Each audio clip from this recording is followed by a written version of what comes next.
Welcome friends, welcome to my YouTube channel. In the previous video, we are discussing about the different terminology, necessity, benefits and the different practices used in the past era of our Indian economy. In this chapter or in this part, we are studying about the different types of water and their calculations and plant water availability in the soil. So we are moving to the our next slides. Uh, there have been different types of groundwater has been presented. First is the gravitational water. It is also called as free water. We are knowing that some water are beneath our earth surface has been moved, and we are used that types of groundwater. Now this is the water drain out of the soil after it has been wetted. This is the water that drains out of the soils after it has been wetted. This water moves downward through the soil porous or the because of that pull of gravity. So we are named as a gravitational water. This water also feeds wells and springs. Generally, the rivers are flowing and the bank storage are one type of gravitational waters. Generally, in the bank storage, the gravitational water is flow out from the porous of soils or the stratified rock structures, and the waters are flowing continuously from that. So that type of river we also call this the perennial river. And that next, capillary water. In that capillary water, the water is moves into and is held in the soil by the capillary forces or the some of that surface tension forces between the water particles or pertaining to the attraction of repulsion between the solids and liquids. That type of force will also be occurred in that capillary water. So that types of water is hold in that our soil strata. So the plant roots can absorb or take up this moisture. So the gravitational waters are flow out, but the capillary waters are not flow out from the soil structure. The size of soil pore will influence the amount of water held by the capillary forces. It is provide the most moisture for the plant growth. So up to the 80% of water are stored in the our capillary zone, and that can be used for that plant root growth. Now one of the water is hygroscopic water. So that types of water is generally available in the thin film around the soil particles. So that type of water cannot easily removable water. So if we want to remove that types of water, we have to use oven or we have to heat it that type of soil up to 105 degree centigrade to remove the hygroscopic water. But that is not a usable water by the plants. So this water is called unavailable water to plants. Generally, this film held by the extremely strong forces that causes the water molecule to arrange in a semi-solid form. So the some of the moistures are every time present in the soil, but that moisture content are not used by their plant. Generally, there have been three types of water we have discussed previously. That there have been a hygroscopic, capillary, and gravitational water. Right? So there are the different types of water. So we have used capillary water for our plant growth. Now, generally, different types of levels of water in soil. One of that is the saturation point. The moisture point at which pore spaces are filled totally with water. It is called the saturation point. It is occur when area receives a lot of rain on a daily basis or water doesn't get absorbed by the plant. Evaporation is at low due to lack of sunlight or roof light runoff areas are to capacity. So at submergence time, our totally land will are filled with the water, and our saturation point may become achieved. Now field capacity. That is the maximum amount of water left in the soil after losses of water to the forces of gravity. Like if the gravitational waters are flow out through our soil strata, and the remaining portion of water that can be stored in the field is called its field capacity. It should occur when soil contains the maximum amount of capillary water. Generally, capillary water are used at our plant growth. Next is the wilting point.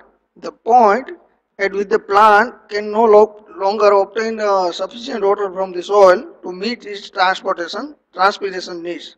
We are knowing about the transpiration process. Like in the transpiration process, the plant is used the sunlight and water for its growth and creates the different compounds by using their nutrition elements. So that is called the transpiration process. At this point, the plant enters to permanent wilt and die. Generally, available soil water. The amount of present in the soil which can be moved by the plant.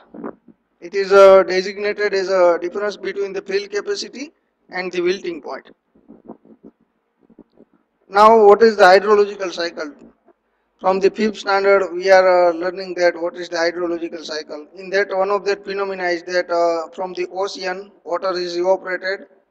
After that, the evaporation from that tree surfaces and the any other water bodies, and the transpiration process, and the cloud forming process. After that, and after the cloud forming, that is precipitated in the form of rain, snow, drizzle, hail. That are the different form of precipitation, and we can get water back to our surface. That are the hydrological water cycle. Generally, one another question arises in mind that how does water enter the soil?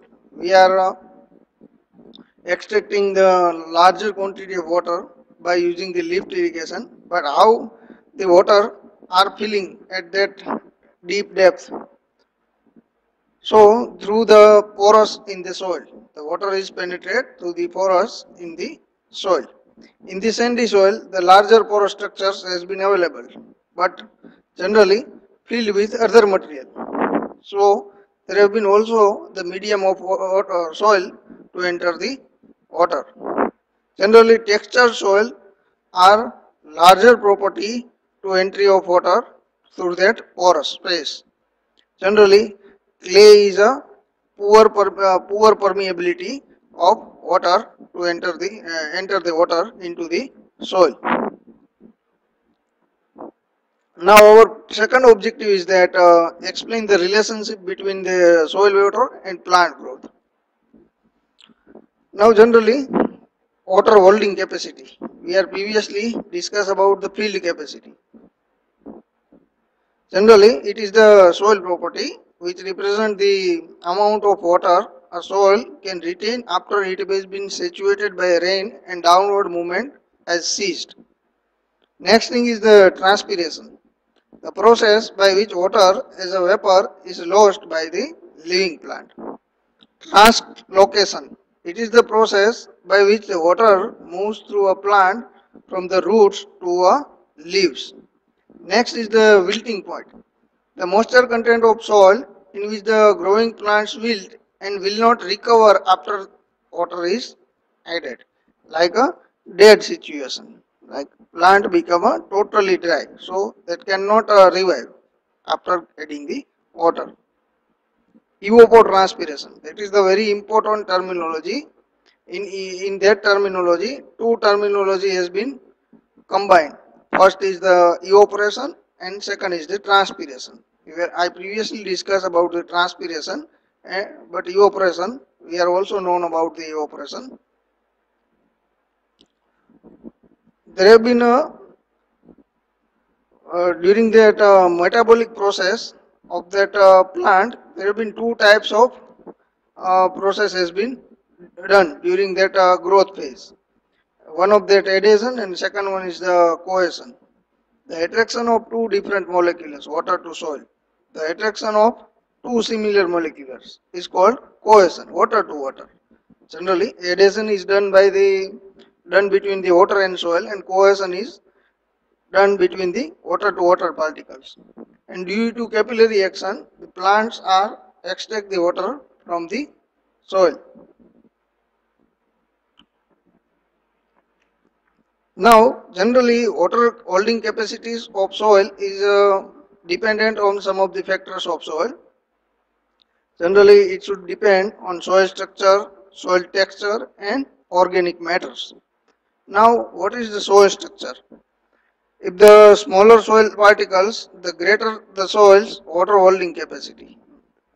If the small particles are smaller, so the water holding capacity become a more.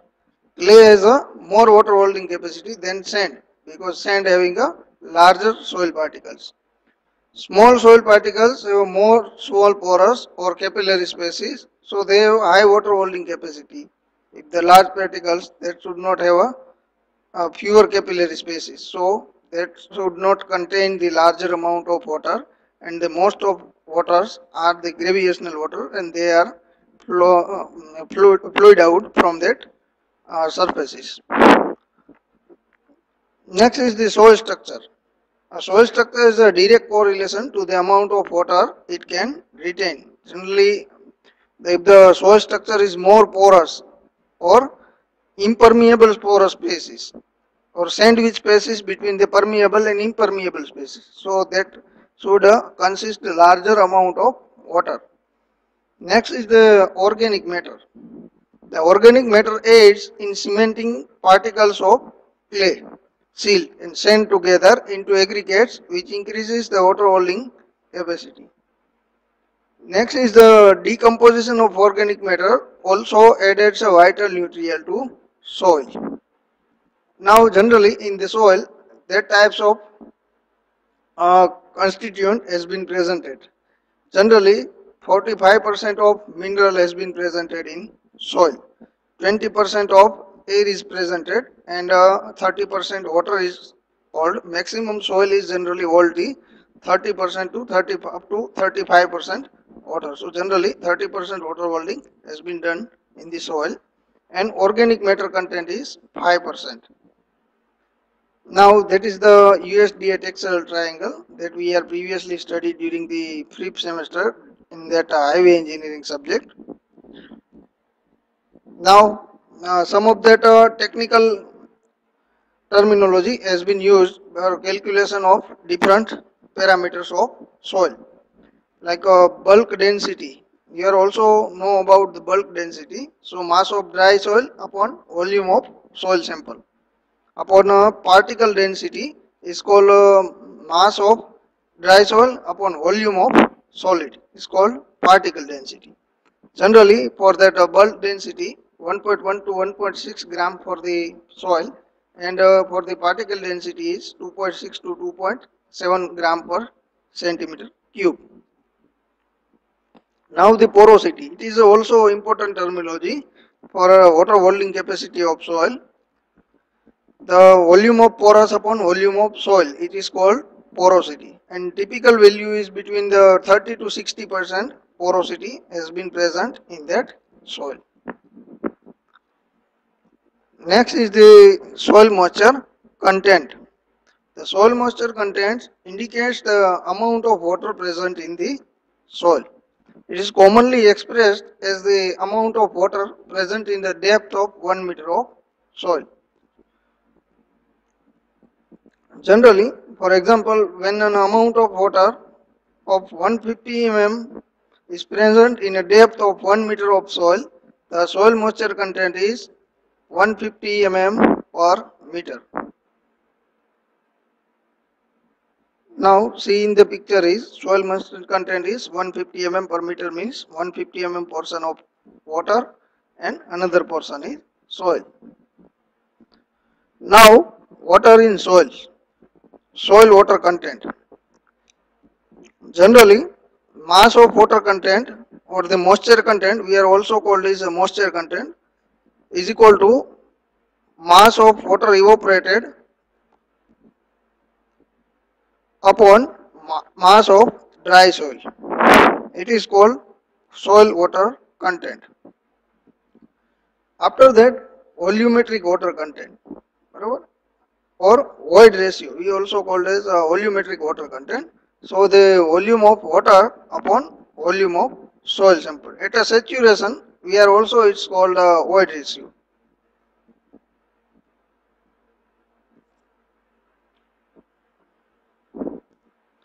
Now equivalent depth of water.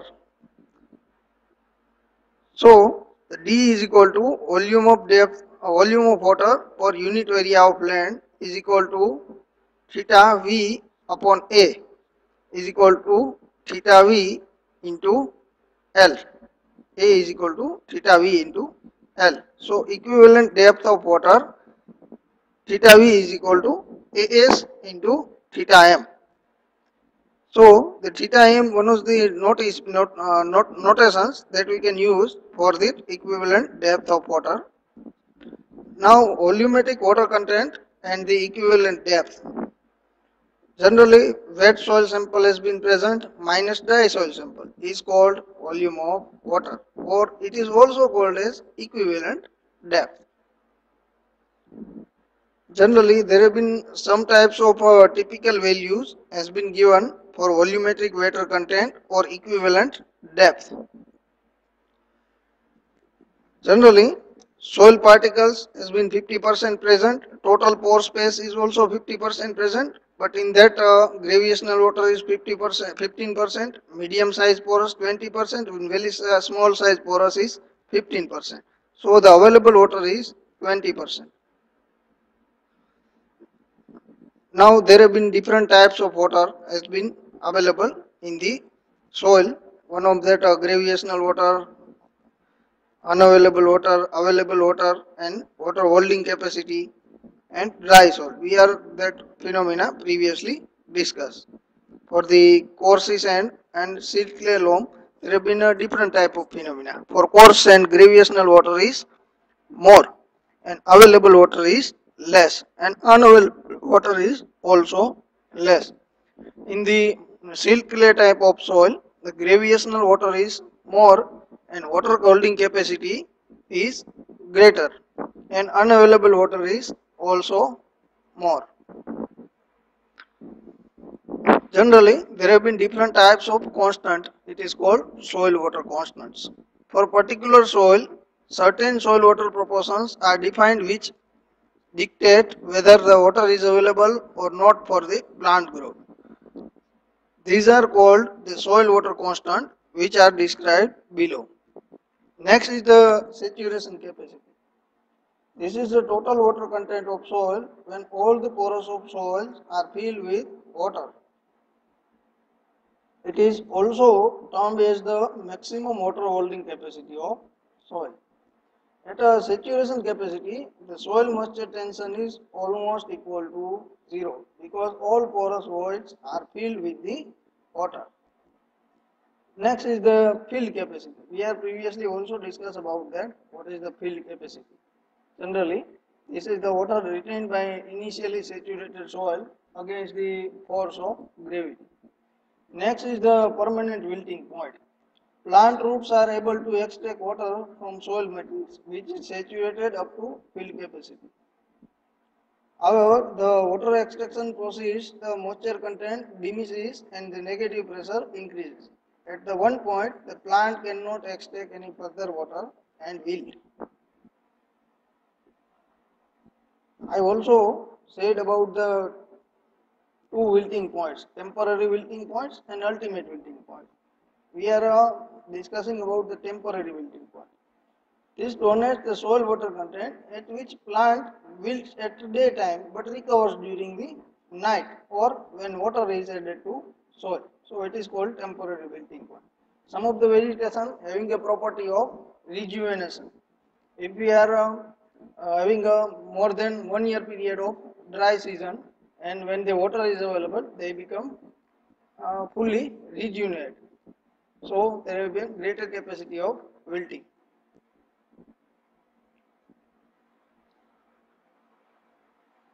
Now soil at a saturation capacity, moisture content is 100%, and gravitational water is more than about 80%. we have seen is that capillary water and available water is the gravy part of that types of water, but some portion of gravitational water has been held from that total water content. So the capillary water is the approximate 60% of water, and some of the portion from the gravitational water is the hygroscopic water. So that water is not used. After drying in oven, moisture content is zero. But in that practical cases, 5 to 6% moisture is held at a time of hygroscopic water condition. Now, next topic is that available water.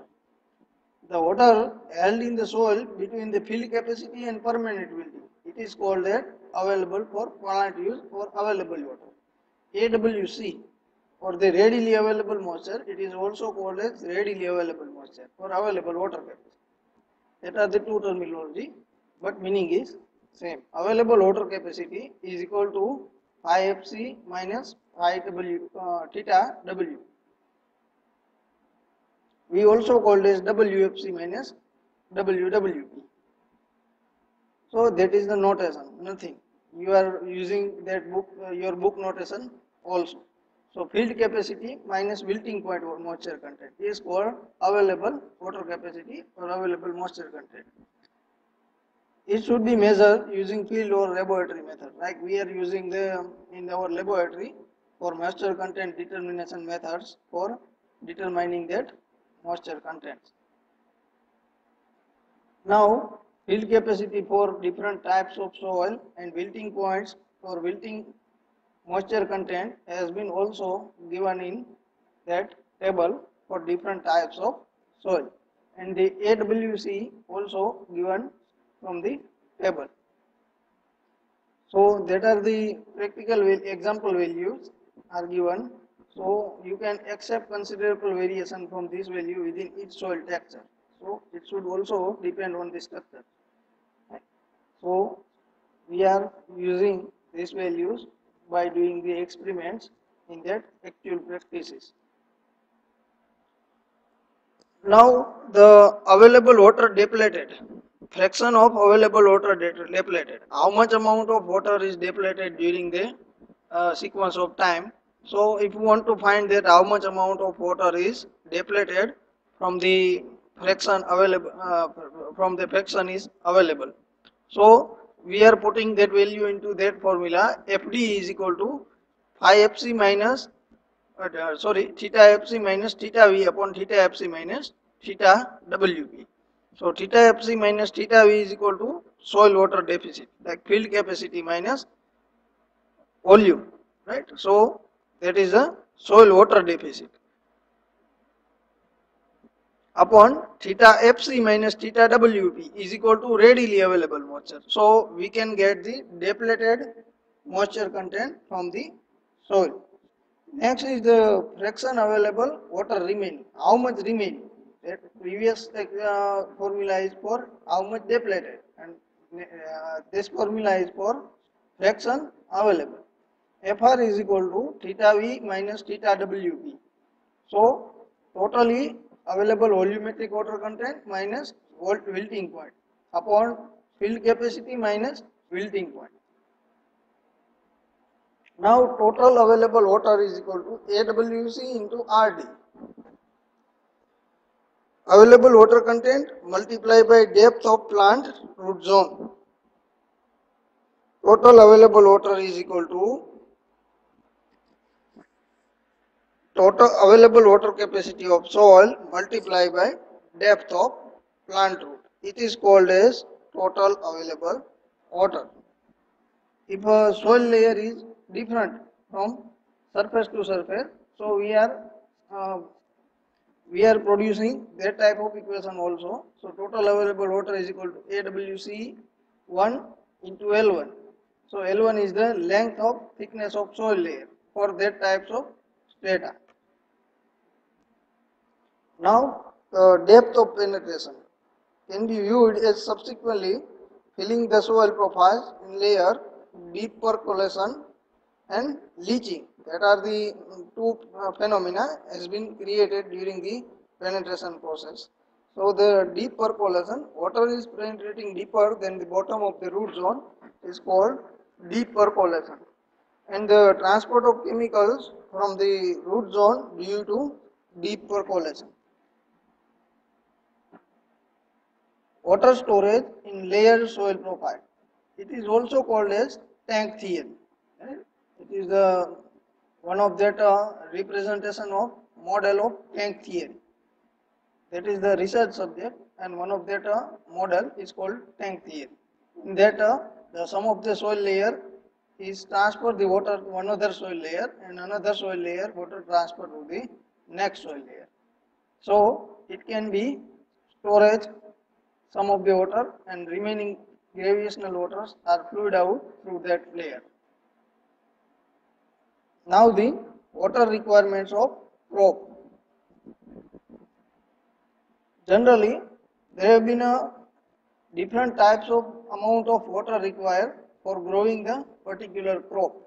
So the how much amount of water is required for different crops, that can be calculated by the empirical techniques and the practical field theories also.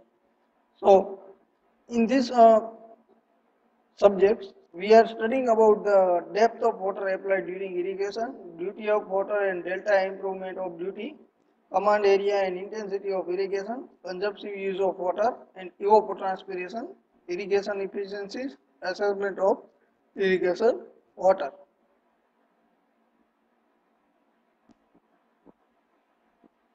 Generally, the term water requirement of crop means the total quantity of water and way in which crop requires water from the time it is sown to the time it is harvested. Now, it is also called as base period also. It is time sequence between the first watering to last watering. It is called the base period. The water requirements of crops varies with the crop as well as with the place.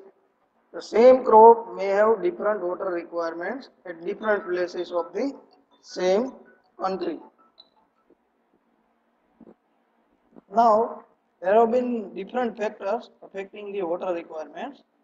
One of that is water table. High water table, less requirements. Like if the water table is higher, then the water requirement may become less, because due to capillary action, the water is filled through porous spaces and reach at the root zone. Next thing is the climate. In hot climate, evaporation loss is more, hence the requirement is more. Next is the ground slope. Ground is steep, the water flows down very quickly and soil gets little time to absorb. So the requirement more, if ground is flat, less requirement. Next thing is the intensity of irrigation. If the intensity of irrigation for a particular crop is higher, then more area comes under the irrigation system and requirement is more. Next thing is the type of soil. Sandy soil, water percolates very quickly. So the requirement of water is more. In the clay soil, retention capacity of more. So the requirement is less. Next is the method of application of water. Surface method, more water is required to meet up the evaporation. In subsurface and sprinkler method, less water required. So it is also depend on method of application of water. Next is the method of plugging. If the deep plugging, less water is required, because soil can retain the moisture for longer period. In shallow plugging, more water is required. Next is the base, or it is also called as base period. Base is defined as the period from first to last watering of crop just before its maturity. So it is called a base period. It is also denoted as B and expressed in number of days. So the different types of crop having a different base period.